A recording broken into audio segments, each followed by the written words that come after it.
Hey guys, Lehran here, bringing you an update video. I know I've been a little bit quiet the past few weeks. Kind of been on a bit of a gamer's vacation in an MMO.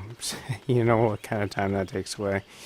But don't worry, new content's coming soon. The biggest change I have to announce, and I am very happy to announce this, is that I no longer have to worry about that big Bandicam wheel you're probably seeing at the top of the video right now. That's right, getting a full version of Fraps ready to use next week.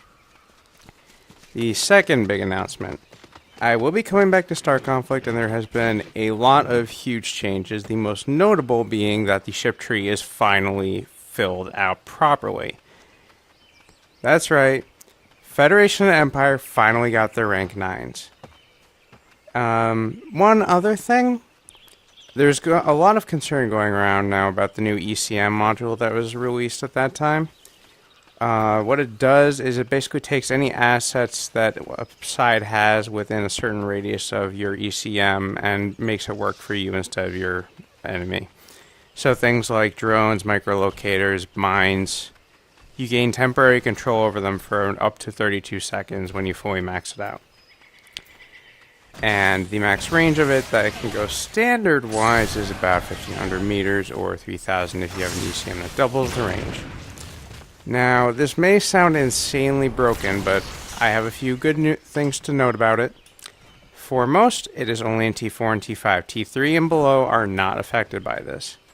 T3 did, however, also get the recon thing, which I'll talk about in a bit. Now, as to why the developers chose this, I think I have a reason why. So, up until the current point in the meta right now, the main things that have been kind of plaguing everybody is, well, open space drones. And for those of you who don't know what that is, drones that you use alien monocrystals to make. They do more DPS than any standard engineering drones, and they're flat regardless of the tier. And in bigger bigger or smaller matches depending on the climate, people tend to not notice them, so their big damage is basically going unchecked. So you put them on a thing that's hard to hit already and then add a couple drones, it gets pretty crazy. Now, in addition to that, you also have the sentries from the tacklers, you have mines from both the long ranges and the freacons, which I think most people forget about because they're, well, interceptor mines. Nobody really thinks about them as much. They think more about piercing missiles when they hear interceptors, but yeah, I have a feeling those are affected too. I haven't gotten in-game to test that yet. That brings me to believe that there are going to be some changes in the current metagame as it stands in the higher tiers, and I think this is actually kind of necessary. Because while this does give the ECM a powerful asset, if it's not being used, it's just taking up space. So it's going to be up to the pre-made, if there is one, whether or not you want to have that module in your lineup. And if you're going in solo, well, that's a risk you have to assess on your own. The last thing I was going to cover is that for the Star Conflict update, the Recons got a new module starting at T3, where they get little clones of themselves that fly around and mimic their actions.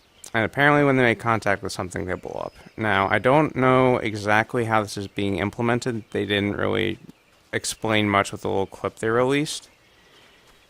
I have a feeling it's not as bad as people think, although the main issue is how much lag is that going to cause, because if you have a bunch of recons adding in extra assets during a game, depending on the scale, you could actually crash it in theory, provided it hasn't been done by the time I've already made this video. But yeah, coming back to Star Conflict, expect more content. Awesome. Other notes. Right now, what you're seeing me play is Final Fantasy XIV on an alternate account of mine. You decided to give Ninja a try. Love it. It plays beautifully. Still prefer casters overall on my main account. Absolutely love it. Also, I was thinking, With this new video recording software, the full version of Fraps I'm going to be getting, I might be able to actually record this very smoothly. In which case you might even see me do some Final Fantasy 14 stuff. I mean, I'm considering doing a full Let's Play, but I'm not necessarily acting on it at this point. If you guys want to see it, definitely comment about it. I'd love to get some feedback.